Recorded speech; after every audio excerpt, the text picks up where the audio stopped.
Salut, c'est Historia Kiffe, l'histoire on la kiffe, le podcast qui revisite l'histoire de façon absurde et décalée.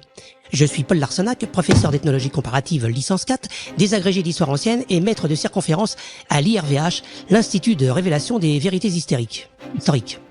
Aujourd'hui, je reçois un invité particulier, un grand conquérant, fondateur de l'Empire mongol, appelé également Temujin, j'ai nommé Gengis Khan. Bonjour monsieur Khan. Attila. Oui, je suis là. Non, moi c'est Attila. Attendez, je vérifie mes fiches. En effet, je vois, il y a eu une inversion.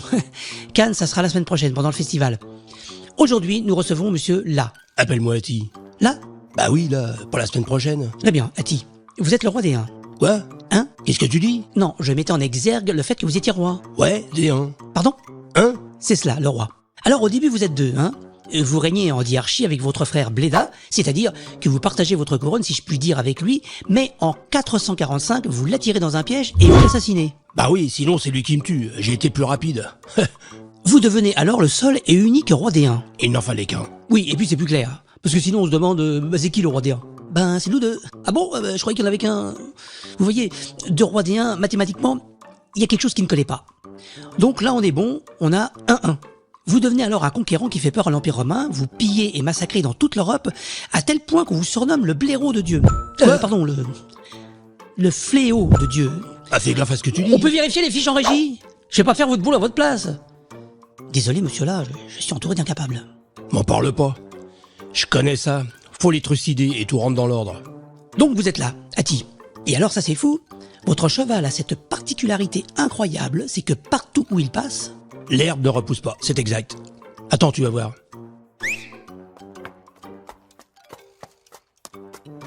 Vous êtes venu avec votre cheval ? Ouais, il ne me quitte jamais. Contrairement à vos 3 dernières épouses. Elles sont libres de faire ce qu'elles veulent. Mais j'en ai plein d'autres. Comment expliquez-vous ce phénomène ? La polygamie est la norme à mon époque. Oh, je crois qu'il y avait plus d'amour entre nous, tout simplement.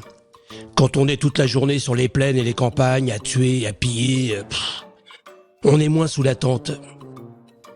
Non, je parle de votre cheval, et cette faculté qu'il a de rendre infertile le sol sous ses sabots. Le sol sous ses sabots, c'est pas facile à dire ça, sol sous ses sabots. Dites, c'est normal, il est en train de brouter la moquette. Ah, ça... Oh, je sais pas. Oh, j'ai toujours connu comme ça, ce cheval. Ah, depuis qu'il est tout petit. Un truc sous les sabots, ou je sais pas quoi. Du glyphosate peut-être. Du quoi?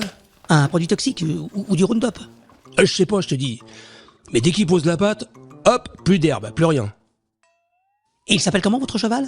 Monsanto. Tout s'explique. Alors on parle du cheval des Huns, mais dans l'Antiquité, il y avait le cheval de Troie. N'avez-vous pas l'impression d'une régression ?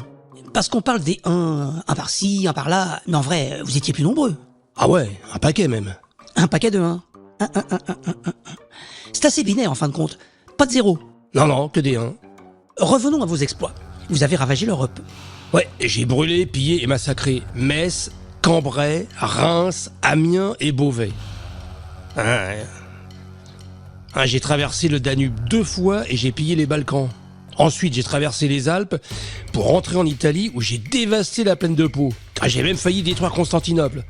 Ah, ça s'est joué à pas grand-chose. Très joli parcours. D'ailleurs, on dit que vous êtes roi, mais vous êtes aussi empereur. Ouais.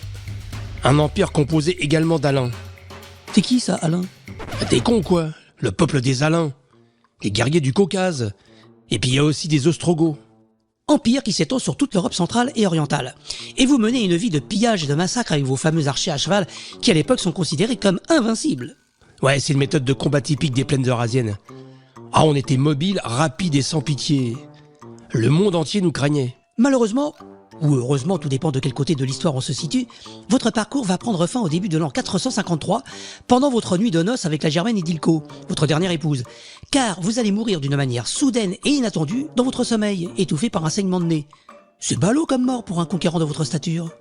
Un saignement de nez, faut voir. Hein. Moi, je crois qu'Ildico m'a empoisonné. Ouais, sur ordre d'Aetius. Ah, c'est un sénateur romain qui menait une guerre féroce contre moi. Ah, il voulait ma peau. C'est possible en effet. Vous serez enterré dans un triple cercueil d'or, d'argent et de fer et vous ferez égorger les esclaves qui vont creuser votre tombe afin de garder secret son emplacement. Ah bah ouais, je voulais pas être profané là comme le seront les pharaons de l'ancienne Égypte. Ah non. Et ça a fonctionné.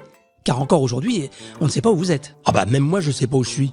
Eh bien, merci Attila d'avoir fait cette petite sortie jusqu'à notre plateau, et je vous laisse retourner à votre éternité.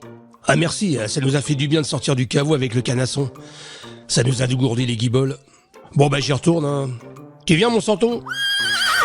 Enfin, j'y retourne. Si je retrouve ma tombe. Il a effacé nos traces avec ses sabots, le con. J'aurais peut-être dû mettre une petite balise pour la repérer. C'est vrai qu'elle est bien planquée quand même. Hein. Bon courage! C'était Historia Kiffe, l'histoire on la kiffe, le podcast qui revisite l'histoire de façon absurde et décalée, et aujourd'hui je recevais Attila, le roi des Huns. La semaine prochaine, je recevrai Bouddha en personne, qui est en tournée promotionnelle de son dernier livre, Tiens, voilà du Bouddha, aux éditions L'Éveil, qui invite à la spiritualité. Voix, écriture et réalisation, Pascal Laurent. Les musiques et les effets proviennent de la bibliothèque sonore d'Artlist. Le générique Pénombra est signé par EFGR. Musique additionnelle, Highest Peaks par Will van de Comet.